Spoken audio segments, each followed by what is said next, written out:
La muerte del prisionero político ruso Alexei Navalny demuestra que en Rusia no se puede ser disidente, que en Rusia es peligroso, que se juega la vida la persona que se atreve a diferir del gobierno, periodistas que se atrevan a escribir criticando el gobierno, blogueros, políticos o cualquier ciudadano privado. Esto es un patrón ya que viene dándose particularmente desde la presidencia de Putin. Recuerden el líder del grupo Wagner, Prigozhin, a ese le destruyeron el avión, lo derribaron con todo y avión. Al ex espía Litvinenko en Londres lo envenenaron. Ahora periodista de televisión la asesinaron a tiros al lado de su casa y así a otro político también. Así que la lista de personas que han sido asesinadas en Rusia y fuera de Rusia por ser disidentes, por criticar, es una lista larga. Y ahora se une Navalny.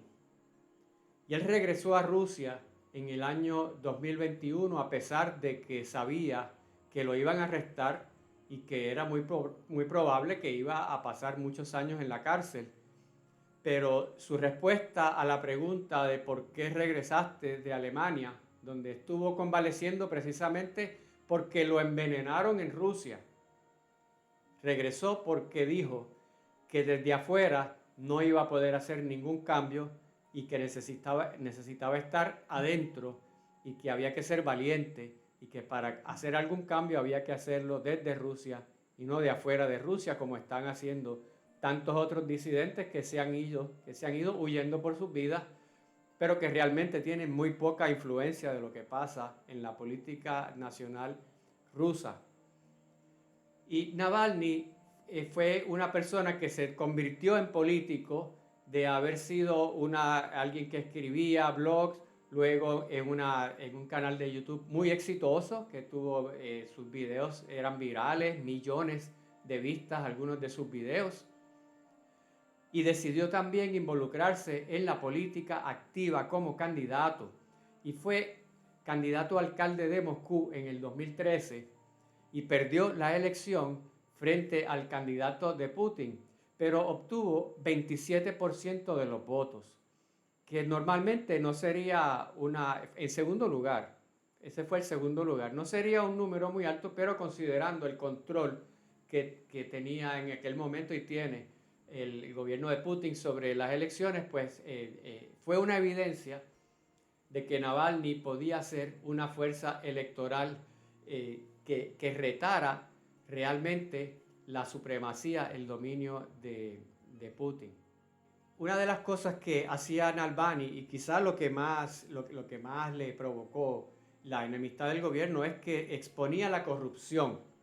Todo el mundo sabe que cuando Rusia cambió de la Unión Soviética a privatizarse todo de la Unión Soviética a Rusia, el nivel de corrupción no tuvo precedente quizás en toda la historia, la cantidad de empresas que se privatizaron de manera fraudulenta. Ahí surgieron los llamados oligarcas rusos, que no eran millonarios antes de esa transición. Una cosa que hacía Navalny era exponer esa corrupción a duras penas, porque es muy difícil obtener esa información. Así que se convirtió en una persona que era un problema.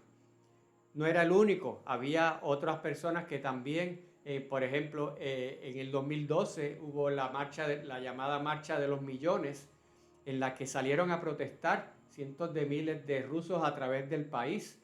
¿Protestando qué? Protestaban unas elecciones parlamentarias fraudulentas del 2011 y unas elecciones presidenciales de ese año del propio Vladimir Putin, que ganó esas elecciones y reprimió esas protestas y arrestaron a 37 personas, algunas de ellas todavía están en prisión desde ese momento. Y cuando regresa, vamos hacia adelante en el tiempo, cuando Navalny regresa a Rusia en el 2021, eso fue un año antes de la invasión a Ucrania, pero ya llevaban 7 años en Crimea. Es decir, ya el gobierno de Rusia, el gobierno de Putin, sabía que iba a invadir Ucrania, que no se iba a quedar en el Donbass ni en Crimea. De tal manera que un año antes de la invasión de Ucrania hubo una limpieza de la oposición y se encarceló a decenas de personas, incluyendo a Navalny, para que cuando llegara el momento de la invasión prácticamente no hubiera posibilidad de que protestaran en contra de la misma, porque las personas que pudieron haberlo hecho estaban encarcelados o se habían ido del país o los habían asesinado. De tal manera que en ese momento Navalny fue una figura importante. Ahora se convierte en un mártir de la oposición, en un mártir de la lucha por la apertura hacia los derechos democráticos. Sin embargo, es un golpe muy duro a la oposición rusa que ya está maniatada. Hay elecciones en marzo, elecciones presidenciales. Putin va a una reelección. Ninguno de los candidatos que se le oponen realmente están en desacuerdo fundamentalmente con sus políticas sobre Ucrania o sus políticas relativas a la Unión Europea. Así que realmente todos van en la misma dirección, además de que ya las encuestas dan a Putin como un seguro ganador con más de 50% de diferencia hacia la persona que viene en segundo lugar. Así que ya básicamente todo el mundo sabe qué va a pasar en esas elecciones. Sin embargo, hay una lección ahí para los países de Occidente, para las sociedades de Occidente, que en un momento dado pareció en la década del 90 que Rusia estaba experimentando una apertura política, pero se dio dentro de un contexto en el que fue un segundo desastre económico, la debacle de la Unión Soviética y luego el desastre de la década del 90 de Rusia.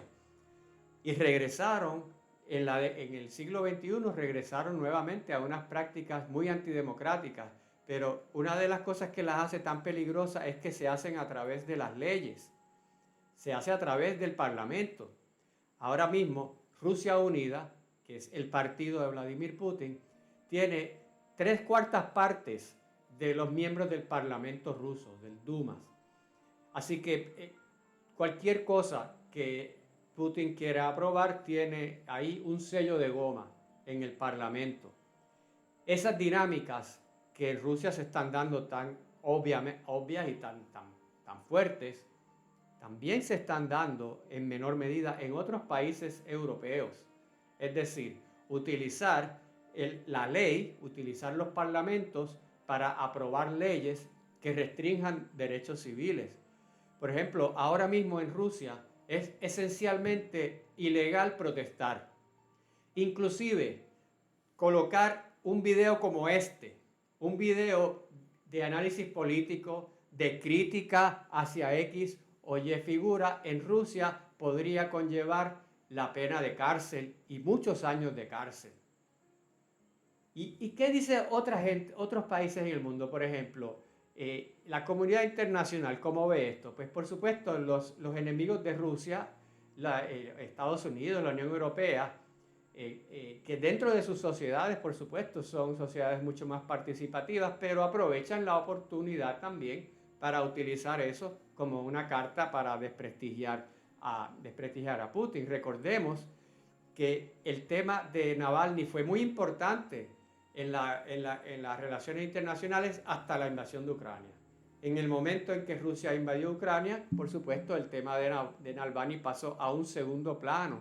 Y en alguna medida por eso es que pudieron hacer lo que hicieron, porque el foco del mundo no estaba ya allí. China, por ejemplo, de una manera muy predecible, anunció que no va a tener opinión sobre el tema porque eso es un asunto interno de Rusia, por supuesto, porque de esa manera también evita que haya críticas sobre sus propias prácticas de violaciones de derechos humanos. Hay una lección aquí para sociedades donde se respetan los derechos civiles, y es a valorarlos, a no dar por sentadas esas libertades, porque hay lugares donde las personas pierden la vida y la libertad para defenderlos.